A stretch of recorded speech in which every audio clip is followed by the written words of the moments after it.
Assalamualaikum semua, welcome to channel my YouTube. Perkenalkan, kami dari kelompok 3 kelas B yang beranggotakan Anggrah Juwita, Anissa Arif, Zakiatul Fuada, Nora Septianda, Muhammad Fikih, Rizka Maulidasari, Rahmatul Maulidia, Said Muhajir, Tasya Nabila, Putro Dalasari, Enrika Sofiatul, Nila Fitria, dan Delia Altaf.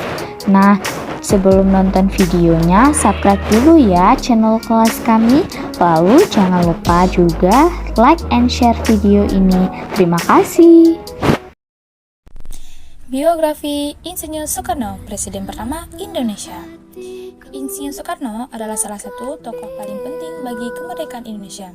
Bersama dengan Muhammad Hatta, Soekarno membacakan proklamasi kemerdekaan Indonesia. Wah, bagaimana kisah kehidupan Presiden pertama Indonesia ini ya? Yuk kita cari tahu bersama.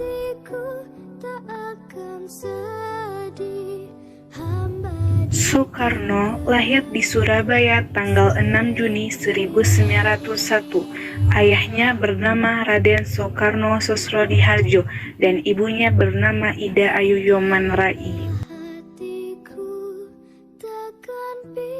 Oh iya, saat lahir, nama yang diberikan kepada Soekarno adalah Kusno. Baru pada usia 11 tahun, nama beliau diubah oleh ayahnya menjadi Soekarno. Masa kecil Soekarno dihabiskan di Tulung Agung dan Mojokerto. Pada tahun 1915, Soekarno harus pindah ke Surabaya untuk bersekolah di HBS Hogger Bugger School. Selama di Surabaya, Soekarno tinggal di rumah Hos Cokroaminoto, yaitu salah satu tokoh organisasi pertama di Indonesia. Nah, di masa inilah jiwa kepemimpinan, wawasan serta nasionalisme Soekarno mulai bertumbuh. Pada tahun 1921, Soekarno melanjutkan sekolah ke Tenis C.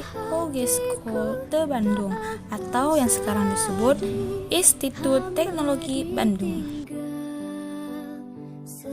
Soekarno mengambil jurusan teknik sipil. Di masa inilah jiwa nasionalisme Soekarno semakin bertambah.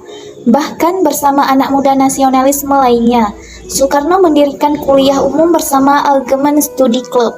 Klub inilah yang menjadi cikal bakal berdirinya Partai Nasional Indonesia pada tahun 1927. Melihat Soekarno begitu aktif mengajarkan nasionalisme, pemerintah Belanda pun khawatir. Akibatnya Soekarno berkali-kali dimasukkan ke dalam penjara. Meski begitu, semangat Soekarno sama sekali tidak padam. Selama di penjara, Soekarno justru memikirkan nasib rakyat Indonesia. Ketika Belanda menyerah dan Jepang mulai menjajah Indonesia, dan Soekarno pun dibebaskan. Mulai aktif dalam usaha persiapan kemerdekaan Indonesia. Beliau merumuskan Pancasila, ikut andil dalam merumuskan Undang-Undang Dasar, hingga mempersiapkan naskah proklamasi kemerdekaan Indonesia. Nah, itu dia biografi singkat dari Insinyur Soekarno yang berperan penting dalam menyiapkan kemerdekaan bangsa Indonesia. Sekian cerita sejarah dan biografi singkat dari Insinyur Soekarno. Kami kelompok 3 mengucapkan maaf bila ada kesalahan. Kami pamit undur diri. Wabillahi taufik wal hidayah. Assalamualaikum warahmatullahi wabarakatuh.